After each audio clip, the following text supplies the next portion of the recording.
accepted roles as females.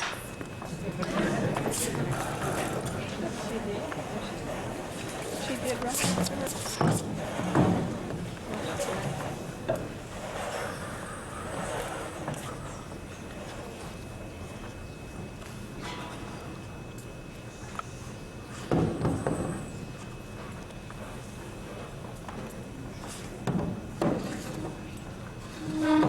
Dear Diary, hi, it's me again, Beth Connor. That's right, it's me. I had a profound discussion about that yesterday with Mr. Grable in English class. He becomes positively livid when we say it's me rather than it's I. But who goes around talking like that anyway? It's so effective. Mr. Grable is about the only one I can think of. So just between us, dear Diary, I'm still me. I had the most wonderful day today. Well, most of it was wonderful. Well, the last part anyway. First, I had to put up with my family, and sometimes they can be a real pain. Beth, are you going to sleep the entire day? We're eating breakfast. Be right there. Morning off. Mom, did you see that? Eat your sausages, Miss Piggy. Please, it's Saturday, day of rest, okay? But I thought Sunday was a day of rest. That would be nice, too. Beth, you slept through 3 phone calls. Let me guess. Lisa, Amy, and Rachel. Well, 1 out of 3 isn't bad, I guess. Okay, how about Lisa, then Lisa again, because she positively hates being up before the rest of the world. And Mrs. Tompkins wanting me to babysit the twins. I hope you told her I have smallpox. You're slipping. It was Rachel who called twice, and Some drippy pool. Not Todd Richards. Mom, was it Todd? No, it was Todd Richards. And his voice cracked when he said your name. What a prick. Mom, why did you let him answer the phone? Billy, what did you say to him? So help me, I'll strangle that kid if he... Beth, don't be so melodramatic. Billy was very polite. He's just putting you on. Yeah, I told him you were in the bathtub. Still. Mother! Billy, now that's enough. This is where I came in. See you later. You won't forget the trip this afternoon. I'll be home by 1. But I still don't see why I have to go. Because she's your grandmother, that's why. And I said I don't want to hear another word about it. So what did he want? Beth, if I knew, I'd tell you. Maybe we'll call again. No, you won't. Not after talking to Mr. Congeniality here. And I suppose congeniality is another one of your big words. It's something you don't possess. Okay, you two, that's enough. Billy, go along and play with your toys while Beth helps me through the dishes. Try not to trip over yourself. Why must you tease him so much? He's just a child. Mom, he's almost 10 years old, and he's spoiled rotten. My, aren't we an old lady at 12? Come, help me clear the dishes, and then you can call Rachel.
Remember, Dad, you said you would stop on the way back for ice cream. As if I could ever forget. How are my favorite girls doing back there? It's such a beautiful day. I think we're in for an early spring. Oh, look, there's a crocus. And there's my first robin. I thought Grandma looked well today. Yes, she did. Her color was good and she seemed in fine spirits. Dad, you just passed a Dairy Queen. Sorry, chum. I'll be more careful next time. She tried to tell me something. What's that, honey? Grandma, when I leaned over to kiss her, she pulled me close and whispered in my ear. creepy. It's not creepy, Billy, but you are. What do you think she was trying to say, sweetheart? Well, she said, "You're Beth." And then she said something else, but I couldn't tell what she said because she said it so softly. But I felt as if she knew what it meant. That's encouraging. Of course, you're her namesake, so it's more natural that she knew who you were. Maybe. Dad, there's McDonald's up ahead. McDonald's it is then. Any objections? Speak now or forever hold your peace.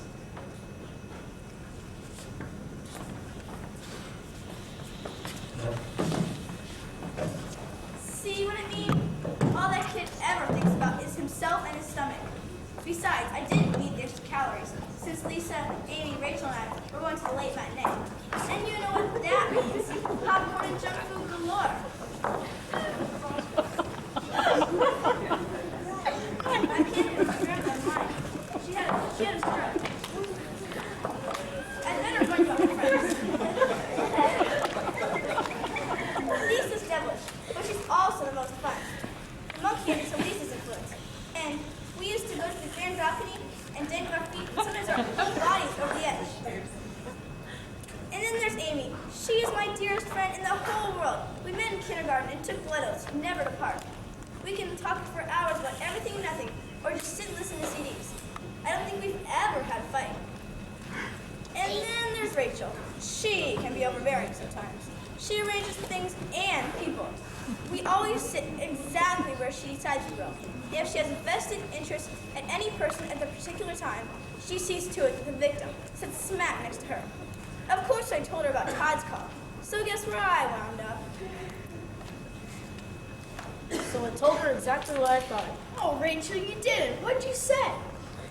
I told her that none of the kids liked her silly class and that dissecting a cat was gross. And what did she say? For a minute, nothing. And then she said, "Young lady, if you think Grandma yells about this, maybe you pass this course." Isn't that a scream? Oh, Rachel, how could you? Aren't you afraid she'll flunk you now? She better not. I have a B average in every paper to prove it. That's our girl. If Rachel flunk science, we'll band together and pick at the principal's office. Right Right on. on. Here, here. Yeah. Look who just walked in. It's Todd Richards and Scott Malloy. Todd Richards, huh? Don't let them see us. Are you crazy? Since when have we ever tried to hide from Todd Richards? Since Beth got a phone call from her this morning. What? Beth, you snake. You didn't say a word. Why didn't you tell us? Because he didn't call back. What did he want? How should I know?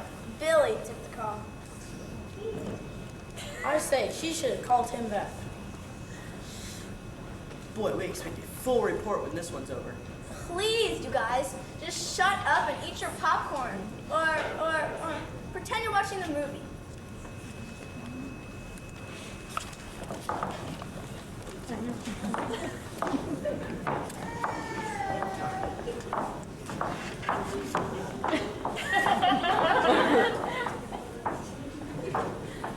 Well, dear diary, it was a pretty good day as Saturdays go.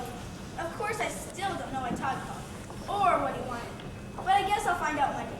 It's something to look forward to, at least. I had an awful time convincing Rachel and Lisa that it wouldn't be smart to call him back. I can't get my grandmother out of my mind. It must be awful to have a stroke and not be able to find the words to say what she really means. She was a beautiful woman, my grandmother. Well, dear diary, I'm getting awfully sleepy now, so I better quit rambling. I guess it isn't any easier being young than it is being old, but it sure does help when you know who you are. I'm me, Beth Connors. Good night.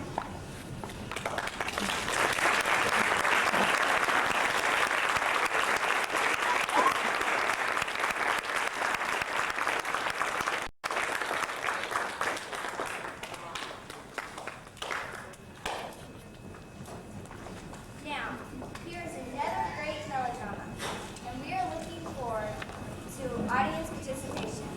The Wrongful Claim, starring Terry Burbish, Sarah Everwine, Aaliyah Adams,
can you stand this insolence? That's the third time I've rung for this child. Where in heaven's name can she be this time? I do wish you would stop referring to Melody as a child, Crystal. The girl must be 17 or 18 by now. I'll say, and she certainly has her eye on that idiotic gardener. Why, Crystal, dear, your fangs are showing. Barnaby has become quite a handsome dude, if I do say so.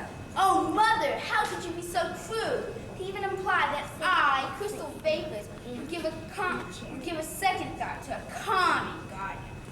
Excuse me, Mom. Would you rang? I certainly did 3 times. Where in heaven's name were you this time? I'm so sorry, Mom. I was out in the garden gathering roses. That's not all she was gathering.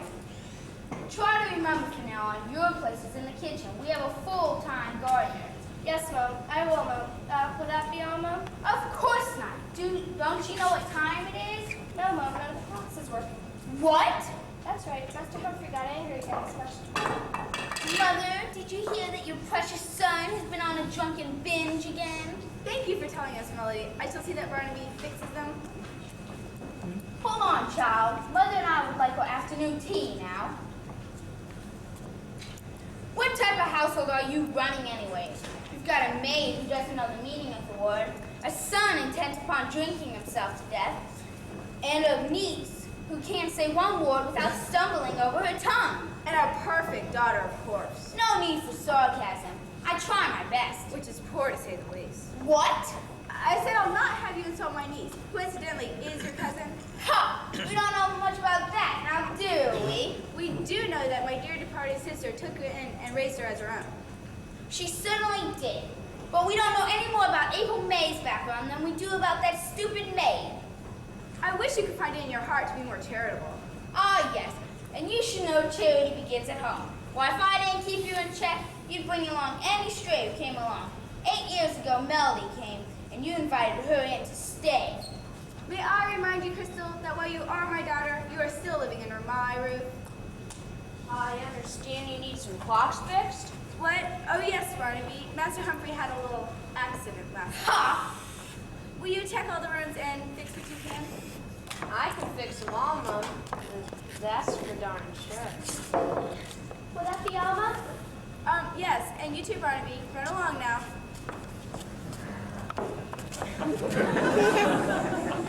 And I suppose you're going to pretend that nothing just happened? Whatever are you talking about?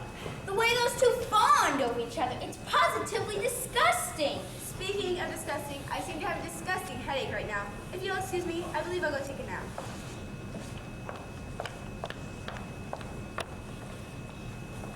Crystal Vapors here.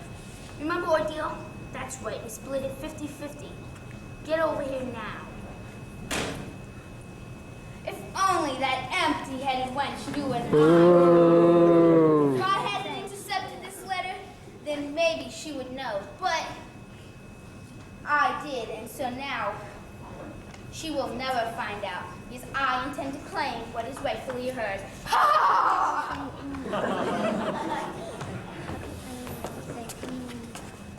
Oh, I thought I heard voices, but I guess nobody's here. Just me. Tee.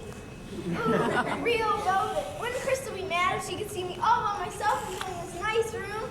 Oh me, oh my, Crystal hates me. I wonder why. Mother, oh, it's you. And what do you think you're doing here? Oh, I just found this silly old piece of paper. Doesn't mean anything to me though. Something about an inheritance? Oh, well, just a bunch of legal gobbledygook. Golly, what? Gobbledygoo, I like you. How about a little kissy poo? Oh, Humphrey Vapors, for shame! For shame, for shame! Well, what do you know? So our little orphan maid isn't a penniless waif after all. Gods, millions and millions. What I couldn't do with that kind of dough. Leave this joint forever and never again have to put up with those nagging females. Aha!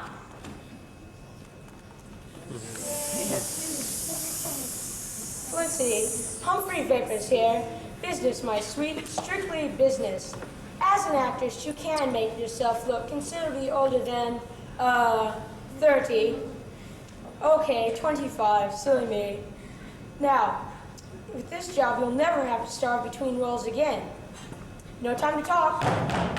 Meet me at the Blue Saloon in 20 minutes. I'm sorry, Master Humphrey. I didn't mean to interrupt your call. I was just about to dust the living room. Oh, you just go about doing whatever you were doing, and, I'll do likewise.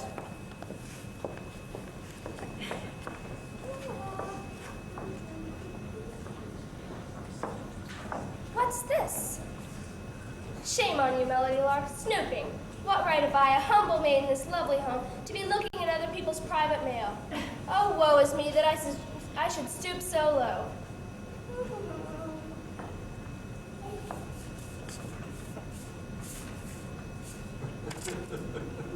Oh my, how careless of me. Well, I must pick it up at once. My goodness, this has my name on it. Why, hello, Miss Melody. Barnaby, here, come sit beside me. Oh, I really had not to. I was just on my way upstairs to fix the clocks. Barnaby, what would you say if I told you I want you to sit beside me? Golly, Miss Melody, I've been wanting to talk to you for a long time. Then it's settled. There's no one else in the room. Gosh, do you mind if I make a confession? If you promise to stop calling you Miss, just Melody, please. Okay, Melody. I think you're just about the prettiest thing on this side of the cabbage patch. Oh, Barnaby, I've been waiting for you to notice me for months. Why haven't you told me how you felt before? I was afraid you didn't even like me. Oh, I was afraid to. What would a girl like you see in a dumb old gardener like me? Barnaby Farnhart, don't you dare say such a thing. Don't you dare even think it. Why, you're the kindest, gentlest, handsomest man I've ever known. There, I've said it and I'm glad. Woo! Melody, I'm gonna take you away with me, my little pumpkin seed. It just breaks my heart the way Miss Crystal treats you. Oh, I don't mind her really. I even think she's kind of funny. Well, I think she's just plain mean. And I don't trust her any farther than you can throw a ton of fertilizer. Oh, Barnaby, do you know anything about legal papers? Legal papers? Uh-huh. What do you make of this? This hereby and heretofore, that one Melody Lark Hastings, being the oldest heir, the amount of... Melody, this here says you're a rich girl. Now I can take you away with me and you can live the life you were intended to. Melody, my sweet. I have something to say to you. Perhaps you should leave the room. No, ma'am, I'm staying. Why, you It's all right, Barnaby. I'll hear what Miss Crystal has to say.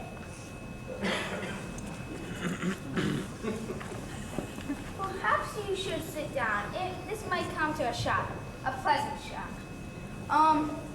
Someone is here to see you. Someone is here? See me? No one has ever come to see me before. Oh, Miss Crystal, I do hope you don't mind my having a visitor. Who is it? Right this way, sir. Can it be Melody, my long-lost Melody? Who are you? I am your long-lost father. My father? My own true father?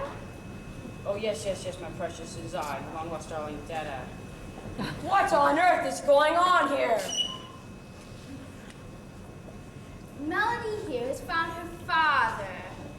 Found her what? Oh, it is so, Master Humphrey. I have found my long-lost darling Dada. I see. And just who found whom? But we found each other. Oh. Well, just wait till you see our girl with me. Another visitor? Oh, goody! Is it? Can it be? Melody, my baby? And who are you? How can I ever expect you to remember me after all these years? Melody, precious, it is I, your long-lost mother. My mother? My mama? Yes, Melody, your very own mama. Oh, joy. Oh, glory be. I have found so much in a single day. Melody, dear, brace yourself. Be brave, my pet. This woman is an imposter. How dare you, sir? For it is you who lied, you dastardly scoundrel. Melody, your own father deserted us before you were born. Stop, both of you. I'll not have my dear beloved parents arguing like this. There, see, I know this imposter. He's an actor at the local theater group. And you, my phony, and actors in the same company. Felicity Fairway. Oh my. so much and lost so much in a single day. If these are not my real parents, then who did I once call Dada and Mama? The same people I did. I found these in Aunt Vanessa's dresser. Our birth certificates? April, May, is it really you? And we've lived under the same roof all these years? I remember now. You were born on April 30th at midnight, so Mama named you April May. And Dada said you never talked, you always sang. So you were named Melody Lark. So Lark isn't our last name?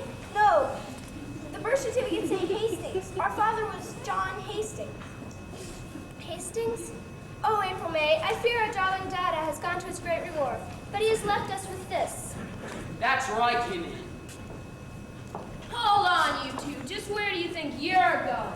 Unhanding some a better part awaits me elsewhere. Oh, yeah? Well, all part of your part. Taking advantage of my melody, I heard every word. Now get out of here before I kick you into Mr. McCarthy's garden.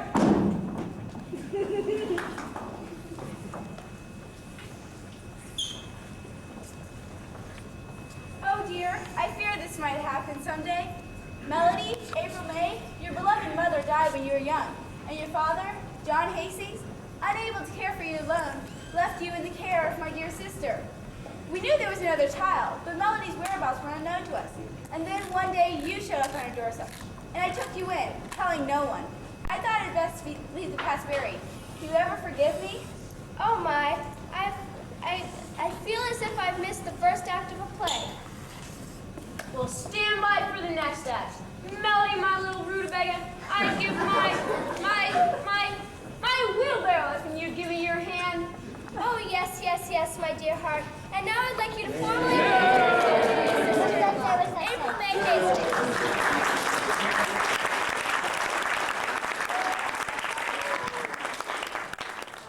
And to think, I found me a whole family in one day. And I, in one day, found my lost family, then lost my found family, but better yet, gained a whole new family, and a handsome, virile husband.